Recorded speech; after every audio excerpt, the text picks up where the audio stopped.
With part 2 of this problem. Now we're going to answer the question about the enthalpy, the entropy, the free energy, and so on. So we have the same chemical equation we had earlier, which is in movie number 1.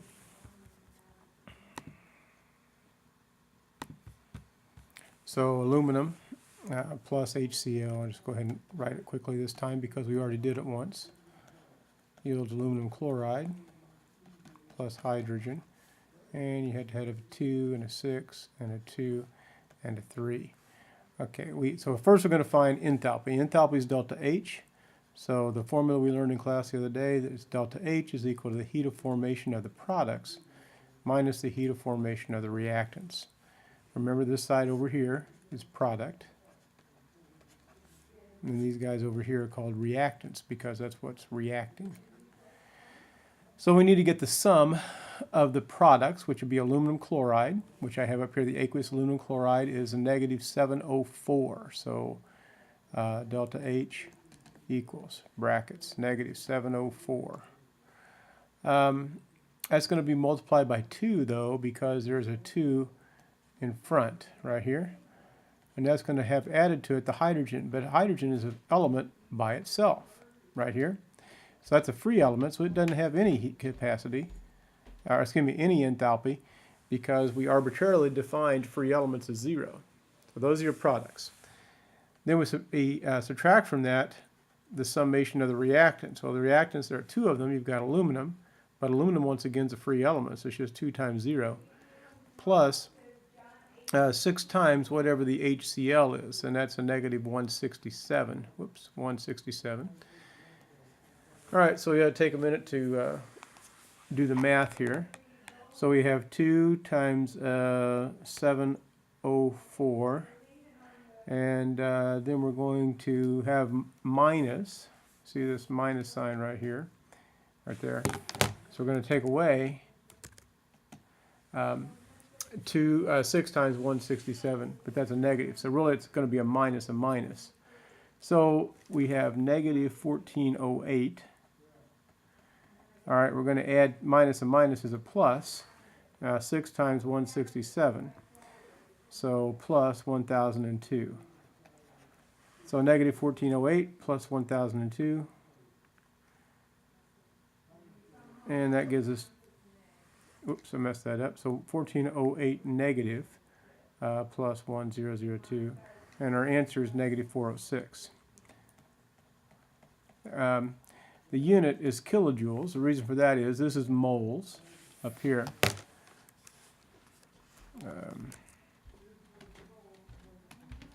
Let's close this out. Not sure where this came from here.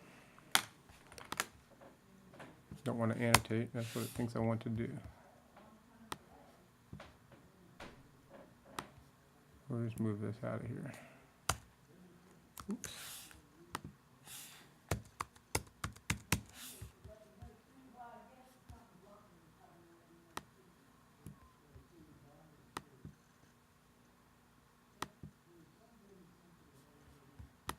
All right, so got rid of that. That took a while. So we've got this negative 704. I'll put back in here that there was a number in front of that. That was a 2. All right, so negative 406 kilojoules is the change in enthalpy. But that change in enthalpy is equal to, and this is a big deal, so listen to this. It's equal to 2 aluminums, or it's equal to 6 HCl's, or it's equal to 2 aluminum chlorides, or 3 hydrogens. So this number in a conversion factor could be set equal to any of these things. But you remember that in the last question, the limiting reactant, or question number 1, was the 32 moles of HCl. So we know that there are 406 kilojoules for the equation. If that's energy change for this equation as it's written, with 2 and 6 and 2 and 3. But remember, the 406 was equal to how many moles of HCl? 6. So in your conversion factor, it has to look like that. So the actual change in enthalpy for this problem as it's written would be the 32 times 406, negative 406, and then divide that answer by 6. So our actual answer is negative 2,165 kilojoules. All right, so that would be our enthalpy change. Now the entropy change, you use the same formula. Remember the question wants to know about the entropy and the enthalpy and free energy. We'll do entropy next. Okay, the entropy change would be the same formula, so you'd have, except there's S's. You have change in entropy equals the entropy of the products minus the entropy of the reactants. Remember that the entropy of the products here, it will include the free elements because for everything has an entropy. The only zero entropy is at absolute zero. So there is no arbitrary zero definition for free elements for entropy, like there is both for enthalpy and free energy. So for entropy, everything has an entropy. So we're going to have to do a little bit more math on our summation equation.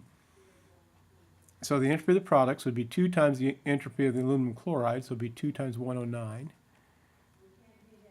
And we'd have to add to that 3 times the entropy of the hydrogen, which was 130.6.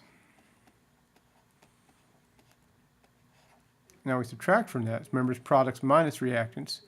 So we'd have 2 times the aluminum, just plain aluminum, which is 2 times 28.3, plus the entropy of the HCl. And the HCl entropy up at the top you can see is 53.06. There would be 6 of them though, so 6 53.06s. Sum that up. All right, so now 2 times 109 is 118.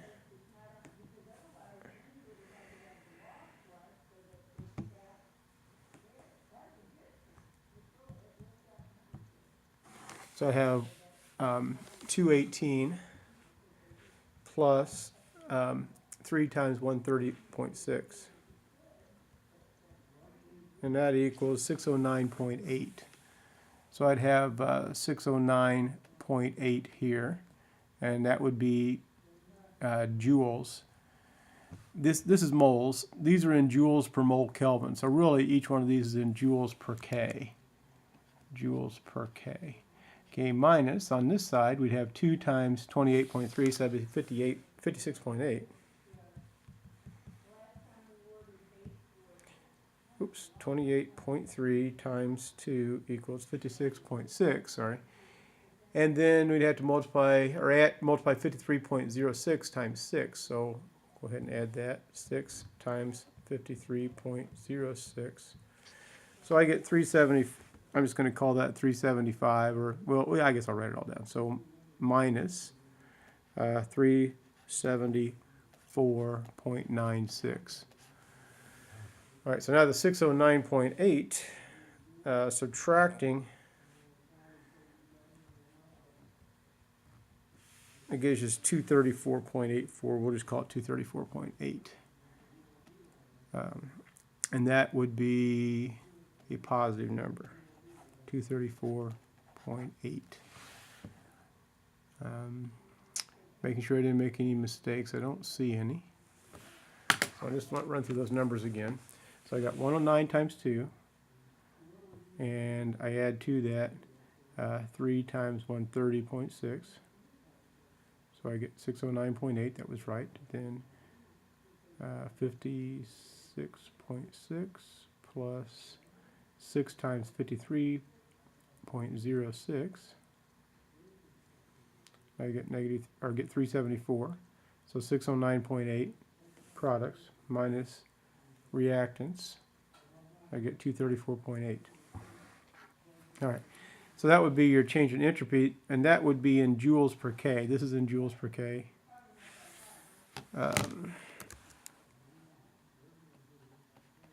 And then this will be in joules per K.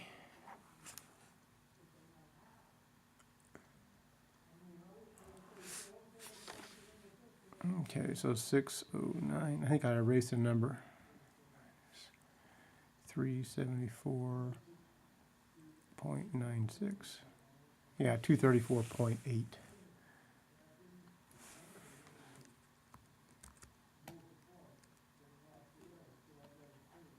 joules per K.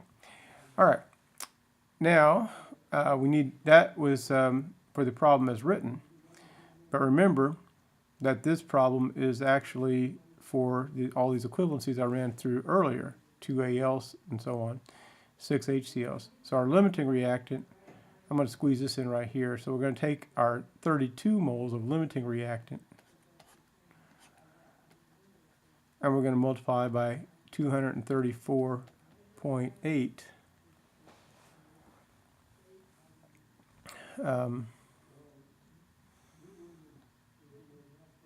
So 32 moles times 234.8 joules per K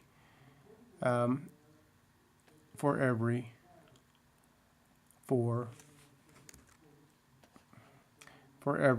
6 moles.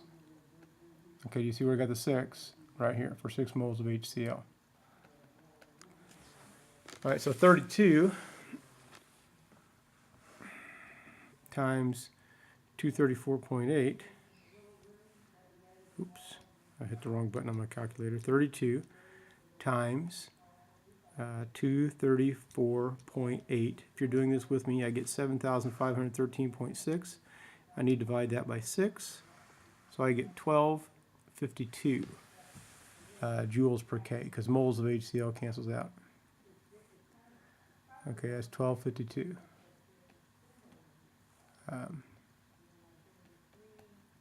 And that would be your entropy. Now, we still need to find the delta G, which is the third thing. So delta G, we learned in class, delta G, free energy. Now remember, free energy is the energy that's available to do work. If this number is a negative number, it's a spontaneous reaction. If it's a positive number, it's a non-spontaneous reaction. Okay, so delta G is equal to delta H minus T delta S. Well, we calculated delta H is, where did I say it was? It is right here, negative 2165. So that's a very exothermic process, negative 2165 kilojoules. And the temperature is 298, so let's put that in. The change in entropy is 234.8, but notice that's in joules per K. To keep the units constant, I'm going to make that a 0.2348. Once again, I did that to keep the units both in kilojoules, and that's per K. And since that's K, K's cancel, and you end up with kilojoules and kilojoules. So 2165, negative 2165, minus 298 times 0.2348 is negative 2235. So I get a negative, let's put this, the numbers trying to run together here. So negative 2235.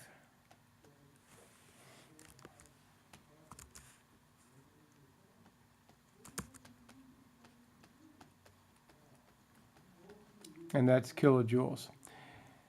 All right, so that's your final answer for the free energy. Now, the next question says, comment on the spontaneity of the reaction. So it is spontaneous because delta G is negative.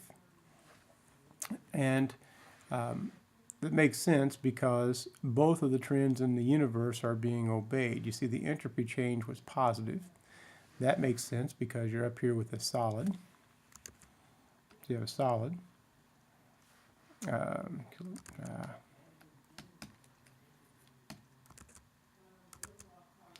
Okay, so that's kilojoules. All right, so this is a solid, and this is aqueous. And this is aqueous, and that's a gas. So you got an overall increase in entropy because you're going solid aqueous to aqueous gas.